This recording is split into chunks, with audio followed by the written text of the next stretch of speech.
Hey, I used to drink a lot. When I was young, I drank with both hands, and now I shop a lot. It kind of works for me. And just the other day, I was in a supermarket. There was this very attractive, sexy looking lady looking at me. She kept staring and smiling. And so finally, I went up to her and I said, "Excuse me, but do we know one another?" And she said, "Hey, of course." She said, "You're the father of one of my children." I said, "Oh, ma'am, I'm so sorry. I used to drink a whole bunch, and I remember you now. You're the stripper that came to the bachelor party years ago when I was drinking, and you and we tripped over each other. We ended up in the closet, and I'm so sorry." And she looked at me and she said, "Excuse me." She said, "I'm the teacher of your son." Ah, that's fun. Yeah, that brings me up. Okay. I have a friend of mine, a good friend, Ed Burlew. He's in eastern Canada, I think. Here he is up here. He's dressed up like a perfume parlor snake. Him and the Premier of Alberta, they're together at a function in Toronto at the Albany Club. Ed is a gun lawyer.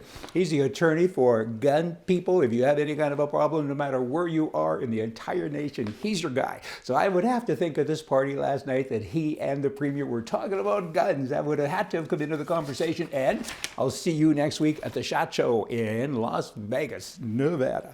And I remember a few years ago, just some more on that, I was at the gun show in Calgary, Canada, and Premier Kennedy, who was then campaigning to merge the two parties, came up to me, and I didn't know who he was. He came up and he said, "Hey, you're Brian, the Right Edition. I watched some of your shows." And I said, "Oh, isn't that great?" A really nice guy. And he dresses up kind of well, too. Cleans up, don't you know? Okay, Kenny, pay attention to this, and everybody else, climate change.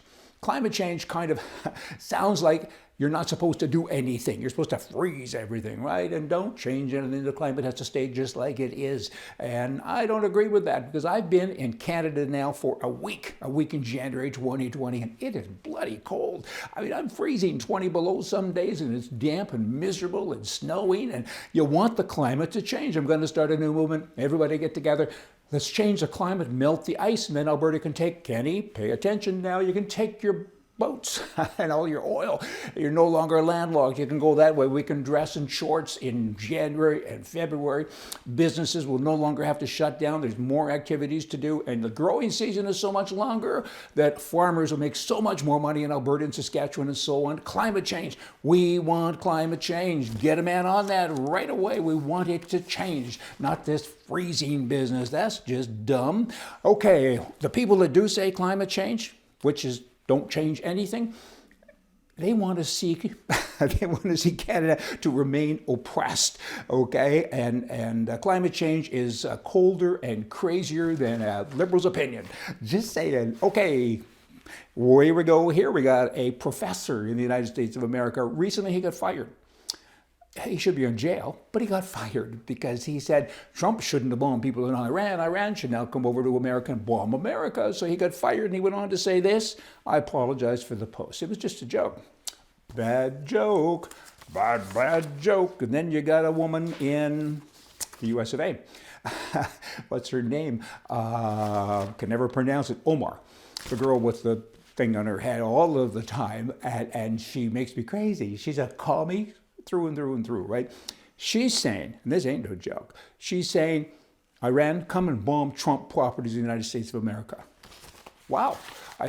Talk about a hate crime. Get her out of here. Okay, let's analyze some of the properties that she's referring to. For instance, the Trump Hotel in Las Vegas, Nevada. I think there's 960 units or something, call it 1,000. I own many of them. The Trump family owns 300 of them, and the other 600 or 700 are owned by people like me. I mean, I give free rooms to everybody I know, and I still get 5% return in my investment. I mean, the guy runs a fantastic business, and I own units in other Trump properties in other cities, and she's telling people to bomb me. Wow. She should be so far in bloody jail, you got to feed her with a slingshot. That's bad. That's treason. Get out. Don't even put her in jail. Put her in a boat.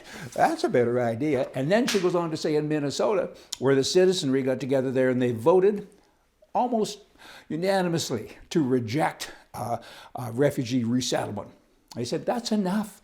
We got enough people. We don't want to adopt anybody else. We have our own people, right? And she's saying, but hey, if you guys would have done that, I wouldn't have been able to come here. You would have rejected me, and I couldn't be in commerce. Oh, that would have been nice. You guys sure messed up having her in Congress. She goes on to say that, you know what, people look like me. We're the people you want here. Looks like that. Back to when I used to drink. I mean, I could drink a whole bunch. I couldn't get her up to a 2. Hey, y'all, come back tomorrow. We're going to have more for you from the right. See ya.